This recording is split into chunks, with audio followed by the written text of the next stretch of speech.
Swann tenait les motifs musicaux pour de véritables idées, d'un autre monde, d'un autre ordre,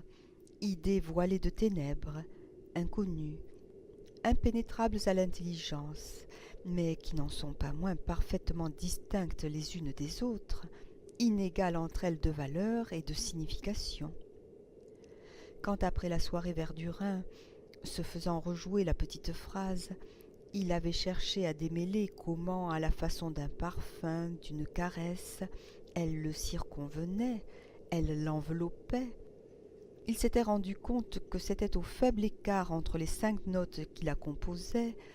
et au rappel constant de 2 d'entre elles qu'était due cette impression de douceur rétractée et frileuse. Mais en réalité, il savait qu'il raisonnait ainsi non sur la phrase elle-même, mais sur de simples valeurs, substituées pour la commodité de son intelligence à la mystérieuse entité qu'il avait perçue, avant de connaître les Verdurins,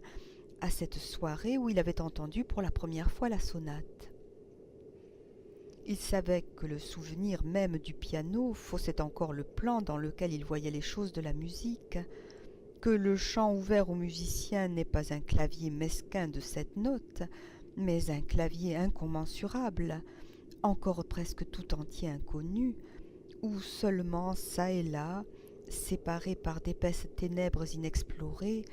quelques-unes des millions de touches de tendresse, de passion, de courage, de sérénité qui le composent, chacune aussi différente des autres qu'un univers d'un autre univers, ont été découvertes par quelques grands artistes qui nous rendent le service, en éviant en nous le correspondant du thème qu'ils ont trouvé, de nous montrer quelle richesse, quelle variété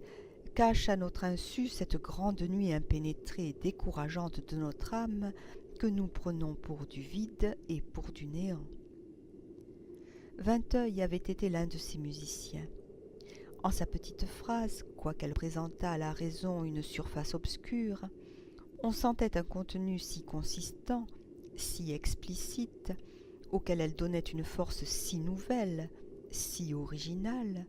que ceux qui l'avaient entendue la conservaient en eux de plein pied avec les idées de l'intelligence. Swann s'y reportait comme à une conception de l'amour et du bonheur, dont immédiatement il savait aussi bien en quoi elle était particulière, qu'il le savait pour la princesse de Clèves ou pour Renée, quand leur nom se présentait à sa mémoire.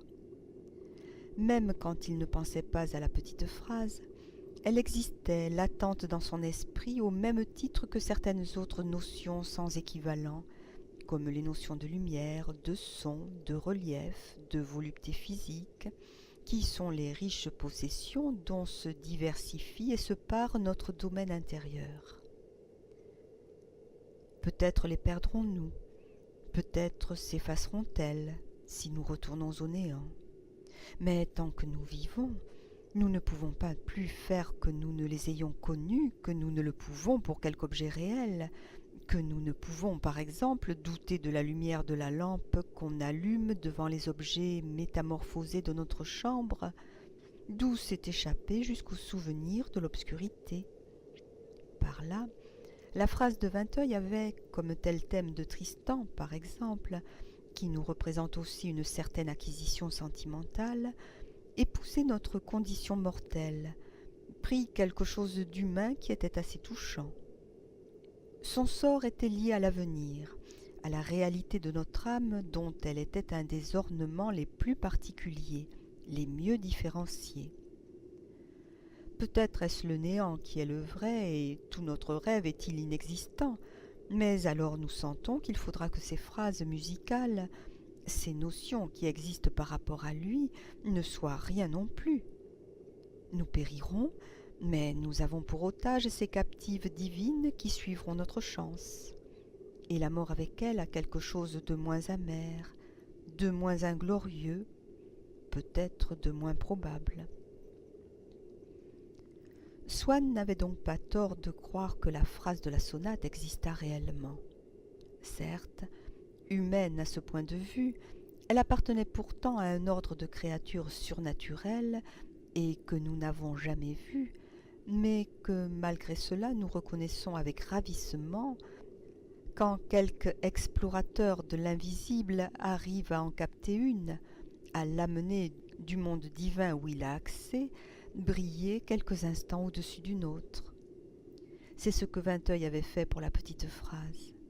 Swann sentait que le compositeur s'était contenté, avec ses instruments de musique,